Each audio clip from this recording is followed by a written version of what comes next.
Hey, thank you for joining me on my workshop portion of Cabin Fever. Wanted to do this brief video so that you could see some of the things that I find are very important to learn and to get a grip on. For instance, G tuning, which is what the banjo is commonly tuned to, consists of two G notes, two D notes, and a B note. In other words, the root, third, fifth, or the first, third, and fifth notes of a major scale, well, that's just do, re, mi, fa, sol, la, ti, do, 1, 3, 5, 1, 3, 5, a G, a B, and a D, root, third, fifth, 1, 3, 5. That's important because of the three practical shapes, because that's a G major chord, but it's not real practical. We can't do anything peripheral around it because we're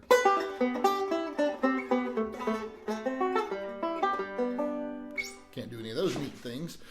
So we use pieces of those or these three whole shapes. We're using this shape. This is something you're probably calling an F shape. I don't, but I'm not going to get into the reasons why. This shape you probably call a D shape. That's fine, whatever works for you. And this you're going to probably call a bar. Well, if you consider that this shape has two G's, one B and one D, and if you consider that knowing a couple of rules here, the third note of the scale, root, third, fifth, root, and we're only going to use G chords, and that means all the roots or all the one notes are going to be G's. All the third notes are going to be B's, and all the fifth notes are going to be D's. 1, 3, 5, or do, re, mi, fa, so, do, mi, so, do, mi, so, do, mi, so. I guess Bluetoothing my phone off didn't help. Okay, now, the third note of the scale, we're going to concentrate on the B note, or the mi. If you flatten that note, means drop it by a half step or one fret. You turn a major, root, third, fifth, root, into a minor, root, flat, third, fifth, root. Now, I'm going to tuck this out of the way. You shouldn't do that. So that goes from a G major to a G minor. Pretty easy transition. The next shape above that is this shape. Root, thirds, fifth. Remember, anything you fret on the first and fourth strings at the same interval or the same fret are going to be the same note name and the same placement in the scale because they're an octave apart. This is half the frequency of this. So it's the same note name. So out of this shape, root, thirds, fifth, well, you have two notes to deal with. So the full shape looks like that. Now look at what I did. The fifth stays the same. The root gets replaced by here. This third gets flattened and this third gets flattened. So what you wind up with is still root, flat, third, fifth, a minor, another G minor. Now the last shape, root, third, fifth, these are all G chords. G, G, and G. Root, third, fifth, root, flat, third, fifth. Now in order to pull this off in a full chord, looks a bit like the one you had up here, but the index and the ring fingers are reversed. So it's fifth, root, flat, third, fifth. Oh, no, I'm sorry. Yeah, that's right. Exactly. Thought it was on a different shape. 5, root, flat, third, 5.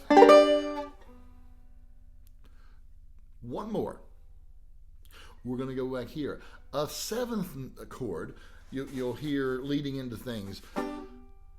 Tonight, upside my heart is weary. I'm weary because I can't sing. So we're singing for demo purposes here. So you've got root, third, fifth, flatted seventh. Now here's the eighth note, or the root again. Seventh would be here, and a flatted seventh would be here. All you have to remember is it's a whole step or 2 frets below one of your root notes or tonics. So this is the G. G is your root note. That's the first note of the scale. G, B, D, G. Now you're going to change this G note to an F note. Now this works in all these shapes, sort of the same way, but what you get is root, third, root, third, fifth, flatted seventh. Now, you've got 2 roots here. Yes, you could drop either one of them. The shape looks funny because I'm barring across here. I know some of you may not want to explore bar chords, but hey, they're there. It's music. It's good. Flatted seventh, third, fifth, root. We're restacking. We're stacking that flatted seventh note, or the note that changes a major to a minor, on the bottom. This can make a really nice sound for backup.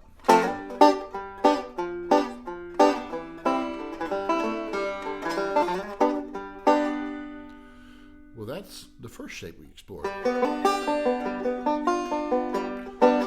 So you can, I got a little bar going here.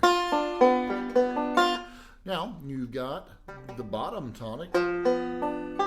So the rule is, if you reduce one of your one notes by a whole step, that changes a major to a minor.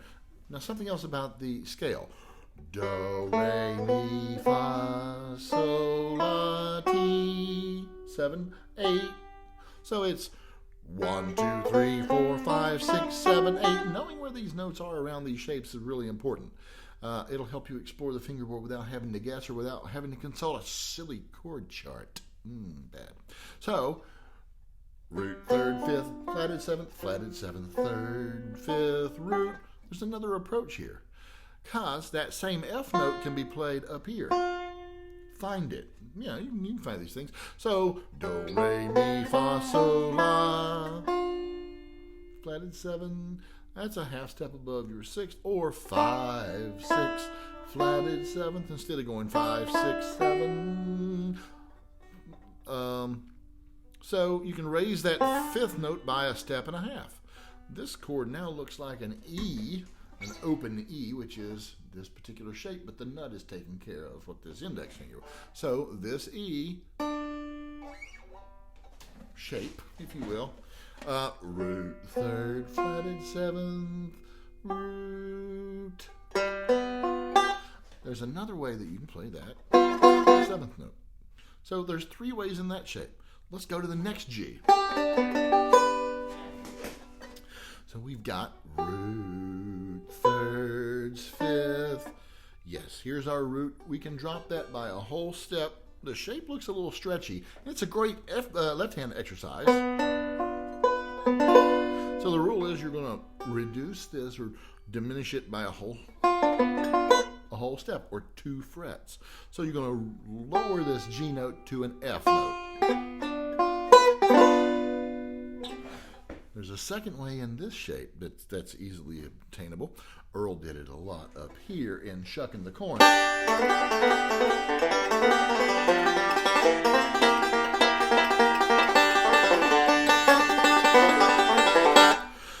And that's to raise this 5th, just like we did here. We raised this 5th up a step and a half.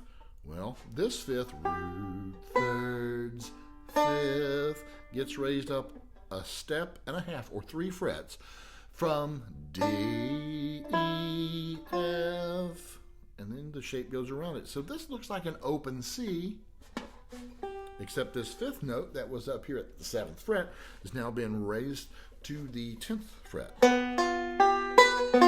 So now you have 3rd, flatted 7th, root, 3rd. Now, let's go on to this shape. Incidentally, this is the same as open. It's 12 frets above or a whole octave. G, B, D, G, B, D. Root third, fifth, root third, fifth, fifth. So now, remember that raise the fifth by a step and a half? 5, 6, flatted seventh. That works here too. You can also raise the fifth that's on the fourth string, fifth note of the scale. Oops. That's a little tougher, sorry about that. Or you can lower this tonic by a whole step. So this is turned into what would have probably been a bar at this G, but now you're playing fifth, third, flatted seventh, and fifth. Now technically, fifth, flatted seventh, third, fifth. Sorry. No root. But hey, this works. Tonight, I'm sad, my heart is weary. Wondering if I'm wrong or right.